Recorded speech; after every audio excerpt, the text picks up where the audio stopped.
Hello everyone, welcome back to news retina. ক্যামেরার ব্যবহার দিন দিন বেড়েই চলেছে। সব ডিভাইসেই প্রায় এখন, নট সব ডিভাইসেই, অনেকগুলো ডিভাইসে আমরা দেখি যে ক্যামেরা আস্তে আস্তে মানুষ অ্যাড করতেছে। কেমন হবে যদি আপনার এয়ারপডে একটা ক্যামেরা লাগানো থাকে? ব্যাপারটা একটু ওভারকিল, বাট হয়তো এরকমটাই হতে যাচ্ছে অ্যাপলের এয়ারপডসের সাথে। এই ব্যাপারে এখন যেই কথাগুলো বলবো এগুলো অ্যাপল থেকে আসেনি। অ্যাপল এই ব্যাপারে কোনো স্টেটমেন্ট দেয় নাই। এটা শুধু আসতেছে একজন অ্যানালিস্টের কাছ থেকে। আর আমার মনে হয় এই অ্যানালিস্ট যা বলে মোটামুটি কোয়াইট ইন্টারেস্টিং। এই অ্যানালিস্টের নাম হচ্ছে মিং চি কু। হোয়াট? ওয়েল, মানুষের নাম যদিও, but it sounds funny. Fun করা উচিত না, but what can I do? এই অ্যানালিস্টের রিপোর্ট অনুযায়ী অ্যাপল 2026 সালের মধ্যে ইনফ্রারেড ক্যামেরাযুক্ত এয়ারপডস এর মাস প্রোডাকশন করতে যাচ্ছে। অ্যাপল যেটা করেছে, অ্যাপল একটা ইকোসিস্টেম তৈরি করেছে। আপনি একটা ডিভাইস দিয়ে শুরু করবেন, এরপর দেখবেন অ্যাপলের অন্যান্য ডিভাইসগুলো আপনার ওই সমস্ত ডিভাইসগুলোর সাথে আস্তে আস্তে সিঙ্ক হতে থাকবে, যেটাকে একটা ইকোসিস্টেম বলে। আর ইভেনচুয়ালি অ্যাপলের কথা হচ্ছে আপনি সব কাজে সব কিছুতে আমাদের ডিভাইস ব্যবহার করবেন, অন্যদের ডিভাইস আপনার প্রয়োজন নাই। এয়ারপডসের মধ্যে ক্যামেরা ব্যাপারটা একটু ওভারকিল, মানে অতিরিক্ত হয়ে গেলেও এখানে অ্যাপলের একটা ভিশন আছে। অ্যাপলের ভিশন আছে বলতে আমি ভিশন প্রোর কথা বলতেছি না, মানে ওকে। সো অ্যাকচুয়ালি এটার সাথে কানেক্টেড। অ্যাপলের যে ভিশন প্রো আছে সেটার সাথে একসাথে সিঙ্ক হয়ে কাজ করবে এটা। আর সেটা কিভাবে কাজ করবে সেটাতে আসতেছি আমি। ক্যামেরাযুক্ত এই এয়ারপডসগুলো অ্যাপল ভিশন প্রো এবং ভবিষ্যতে অ্যাপলের আরও যে হেডসেটগুলো আসবে সেগুলোর সাথে একসাথে মিলে একটি স্পেশাল অডিও এবং কম্পিউটিং ইকোসিস্টেম তৈরি করবে। এই এয়ারপডসগুলোতে আইফোনের ফেস আইডির মতো আইআর ক্যামেরা যুক্ত থাকবে। ওকে, এর উদ্দেশ্য কি? এর উদ্দেশ্য হচ্ছে এনভায়রনমেন্টাল চেঞ্জ ডিটেক্ট করা এবং ইন এয়ার জেস্টার কন্ট্রোল করা, যা হিউম্যান এবং ডিভাইসের ইন্টারাকশনকে আরো বেশি অ্যাডভান্স করে তুলবে। চিন্তা করুন, আপনি ভিশন প্রো দিয়ে একটি ভিডিও দেখছেন, তো আপনি যেদিকে তাকাচ্ছেন তার অডিও সাউন্ড অ্যাডজাস্ট হচ্ছে এটার উপর বেস করে যে আপনি কিসের দিকে তাকিয়ে আছেন। It sounds so futuristic.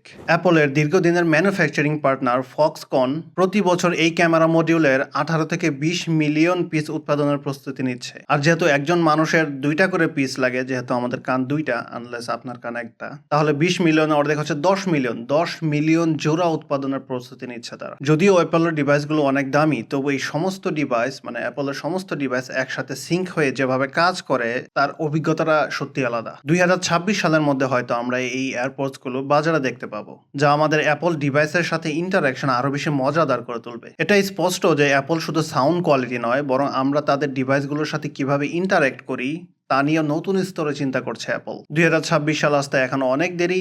এরপরে ডিভাইসগুলো বাজারে আসলে হয়তো দেখা যাবে আসলে এর এক্সপিরিয়েন্সটা কেমন। যদিও অ্যাপল থেকে সরাসরি এই ব্যাপারে কোনো ঘোষণা এখনো আসেনি, আমরা শিওর হতে পারছি না যে এরকম ডিভাইস অ্যাপল আসলে তৈরি করবে কিনা। আইআর ক্যামেরা যুক্ত এয়ারপডস, ব্যাপারটা একটু ওভারকিল। বাট এরপরে নিউজটা অবশ্যই অ্যাপল থেকে এসছে। বাজারে নতুন কারপ্লে নিয়ে আসছে অ্যাপল। নতুন বলতে কারপ্লে জিনিসটা নতুন না, তবে অ্যাপল যেভাবে ডিজাইন করে নিয়ে আসছে এই ব্যাপারটা নতুন। টেকনোলজিটা যেভাবে ইন্টিগ্রেশন করা হচ্ছে ব্যাপারটা নতুন। এর আগে সাধারণত আমরা গাড়িতে MP3 প্লেয়ার বাজাইতাম, এখন তো স্ক্রিন সহ চলে আসছে। টেসলা আবার আরেকটু অ্যাডভান্স করেছে, অনেক কিছু কন্ট্রোল করাও যায়, আবার আপনি মিডিয়াও এনজয় করতে পারবেন। বলতে পারেন টেসলা যে ডিসপ্লেটা আছে তারই একটা অ্যাডভান্স ভার্সন। বলা হচ্ছে অ্যাপলের এই কারপ্লেটি হচ্ছে জেনারেশন 2, মানে দ্বিতীয় প্রজন্ম। কারপ্লের এই দ্বিতীয় প্রজন্ম সম্পর্কে জানার আগে আসুন আগে জেনে নিই কারপ্লে জিনিসটা কিভাবে কাজ করে। কারপ্লে হচ্ছে গাড়িতে বসে আপনার পার্সোনাল আইফোনটিকে ব্যবহার করার একটি স্মার্ট ও নিরাপদ উপায়। ওকে, তাহলে বিষয়টা যেটা দাঁড়ালো, ট্রাফিক ল অনুযায়ী আমি গাড়িতে বসে ড্রাইভ করা অবস্থায় আমার ফোন ব্যবহার করতে পারবো না। তাহলে এখন আমাকে কি করতে হবে? এমন কিছু উদ্ভাবন করতে হবে যেটা দিয়ে আমি আমার ফোন ব্যবহার করতে পারবো ড্রাইভিং করা অবস্থায়।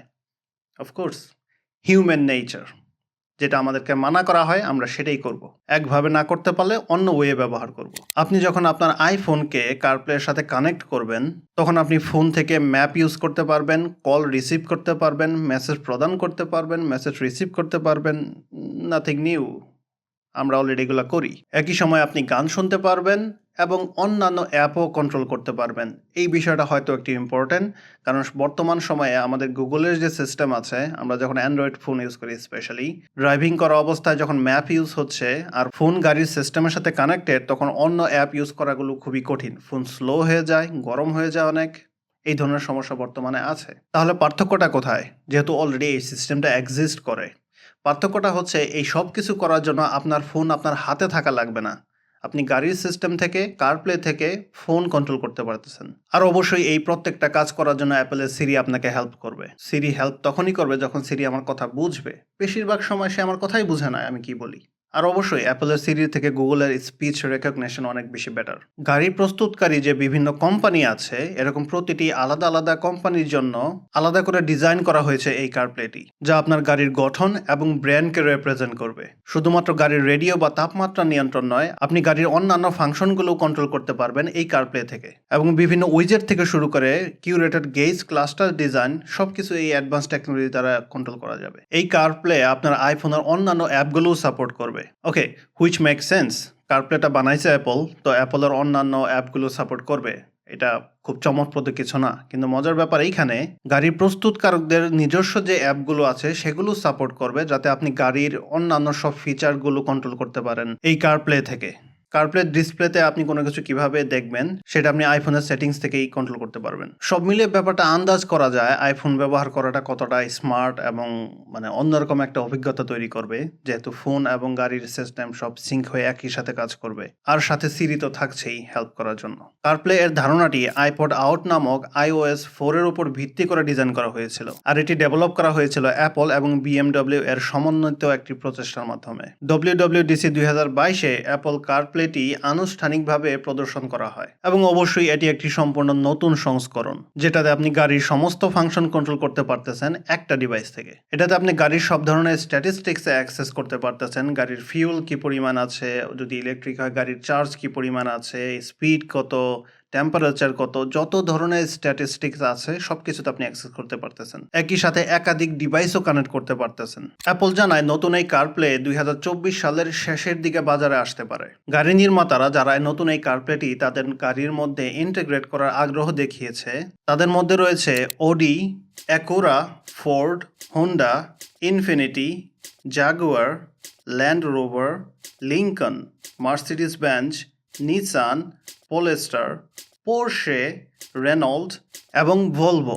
যেহেতু অলরেডি অনেকগুলো গাড়ি নির্মাণ প্রতিষ্ঠান তারা আগ্রহ দেখিয়েছে যে তারা অ্যাপলের এই ডিভাইসটি তাদের গাড়িতে ইন্টিগ্রেট করবে, তাহলে ধরেই নেওয়া যায় অ্যাপলের CarPlay সেল করার এই বিজনেসটি হয়তো বেশ ভালোই সাকসেসফুল হবে। ওকে, অ্যাপল নিয়ে অনেক বকবক হইলো, এখন আমরা একটু এআইতে ফেরত যাই। স্যাম অল্টমান তার কোম্পানি ওপেনএআইকে একটি লাভজনক প্রতিষ্ঠান বানাতে চায়। এর আগে যে নন প্রফিট বোর্ড ছিল সেটি পরিবর্তন করে নতুন বোর্ড মেম্বারদের দ্বারা কোম্পানিটি সে পরিচালনা করতে চায়। এই নতুন লাভজনক এআই কোম্পানির নাম হবে বি কর্প। বি কর্পকে নিয়ে ওপেনএআই শুধু লাভের কথাই চিন্তা করবে না, বরং এনভায়রনমেন্টের উপর, সোসাইটির উপর তার কি ইম্প্যাক্ট পড়বে সেটা নিয়েও চিন্তা করবেন। সাথে সাথে কোম্পানি তার শেয়ার হোল্ডার, এমপ্লয়িজ এবং কাস্টমারদের লাভের কথাও চিন্তা করবেন। এত ঘুরানো পেঁচানো বাদ দিয়ে যদি আমি সহজ কথায় বলি, কোম্পানিটি আইপিও লঞ্চ করে পাবলিক কোম্পানি হতে চায়, যেখানে সাধারণ মানুষ এই কোম্পানির শেয়ার কিনতে পারবে, স্টক কিনতে পারবে। ওরা মূলত ওদের ইনভেস্টর বাড়াতে এবং কোম্পানিকে আরো বড় করতে এই উদ্যোগ নিচ্ছে।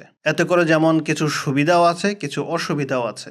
যেমন আমরা যারা রেগুলার ফ্রি এআই ব্যবহার করতেছি, আমরা হয়তো আর এটা ফ্রিতে ব্যবহার করতে পারবো না, তখন আমাদেরকে সাবস্ক্রিপশন কিনতে হবে। স্যাম অল্টমান কিছুদিন আগে রয়টার্সের একটি প্রতিবেদনে মোজিলা ফায়ারফক্সকে এক্সাম্পল করে একটি কথা বলেন। সেটি হচ্ছে ওপেনএআইয়ের ফিউচার সেটআপ তারা মোজিলা ফায়ারফক্সের মতো করতে চায়। মোজিলা ফায়ারফক্স চেনে না এমন মানুষ খুব কমই পাওয়া যাবে। বিশেষ করে 2005 থেকে 10-11 এর কম্পিউটার ইউজার যারা ছিলেন তারা মোজিলা ফায়ারফক্স চিনবেনই, কারণ ফায়ারফক্স তখন খুব ভালো, ফ্রি এবং ওপেন সোর্স ওয়েব ব্রাউজার ছিল। মোজিলা ফাউন্ডেশন তখন তাদের এই ব্রাউজারটিকে রিসার্চের জন্য ব্যবহার করতেন এবং তারা প্রফিট আনতো অন্য সব সোর্স থেকে। ঠিক একইভাবে ওপেনএআই মানুষকে ফ্রি সার্ভিস দিবে এবং একই সময় তারা লাভের কথাটাও মাথায় রাখবে। 2022 সালের নভেম্বরে ChatGPT বাজারে আসার পর মোটামুটি সাড়া ফেলে দেয়। এরপর এই প্রতিষ্ঠানে ইনভেস্ট করে মার্কিন টেক কোম্পানি মাইক্রোসফট। প্রফিট করা প্রতিষ্ঠানটির মূল উদ্দেশ্য ছিল না, বরং মানব কল্যাণে কাজ করাটাই ছিল ওদের মূল উদ্দেশ্য।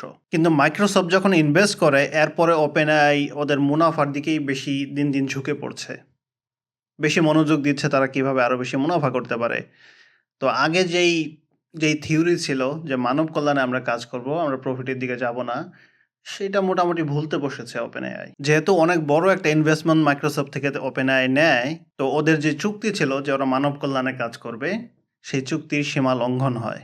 ঠিক এই কারণে এই বছরের ফেব্রুয়ারিতে টেসলার প্রতিষ্ঠাতা এলন মাস্ক অভিযোগ করেন এবং OpenAI-এর বিরুদ্ধে মামলা করেন। এই ব্যাপারে আমাদের চ্যানেলে একটা ভিডিও আছে, আপনারা চাইলে সেটি দেখে আসতে পারেন। এবং গত জুন মাসে এলন মাস্ক তার এই মামলাটি আবার তুলে নেন। তবে মাস্ক হঠাৎ কেন এই মামলাটি তুলে নিলেন সেই ব্যাপারে এখনো কোনো কিছু জানা যায়নি। এই ব্যাপারে OpenAI বা এলন মাস্ক কারোরই কোনো বক্তব্য এখনো আমরা পাইনি। এলন মাস্কের মামলা করার মূল উদ্দেশ্য এটাই ছিল যে OpenAI এখন বেশি প্রফিটের দিকে ঝুঁকে যাচ্ছে।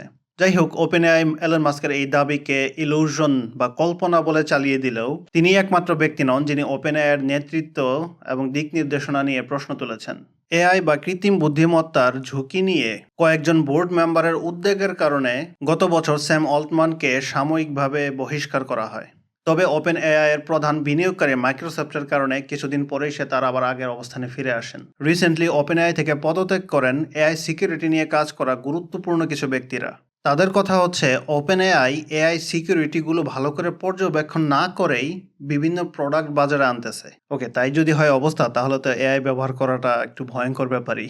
সেফটি ও সিকিউরিটির এই বিষয়গুলো নিয়ে যখন সমালোচনা শুরু হয় তার কয়েক সপ্তাহ পরেই OpenAI নতুন কমিটি গঠন করে সিকিউরিটি এবং সেফটির জন্য। এই সিচুয়েশনে এখন কোম্পানির সাবেক বোর্ড মেম্বাররা চিন্তায় পড়ে গিয়েছে। OpenAI-কে নিয়ে স্যাম অল্টম্যানের যে ফিউচার প্ল্যানিং তা ভবিষ্যতের জন্য ভালো কিছু বয়ে আনবে নাকি খারাপ কিছু আমাদেরকে ফেস করতে হবে? আপনাদের কি মনে হয় এআই যদি আরো অ্যাডভান্স হয় সেটা কি আমাদের জন্য ভালো হবে নাকি খারাপ কিছু বয়ে আনবে? অবশ্য আমার মনে হয় যদি সিকিউরিটি বিষয়ক ব্যাপারগুলো যদি ভালো করে তদারকি না করা হয় তাহলে খারাপ কিছু সামনে হয়তো অপেক্ষা করছে আমাদের জন্য। Alright, that's all everyone. আপনি যদি টেক নিউজে ইন্টারেস্টেড থাকেন তাহলে চ্যানেলটি সাবস্ক্রাইব করতে পারেন এবং অবশ্যই আপনার বন্ধুদের সাথে শেয়ার করতে পারেন ভিডিওটি।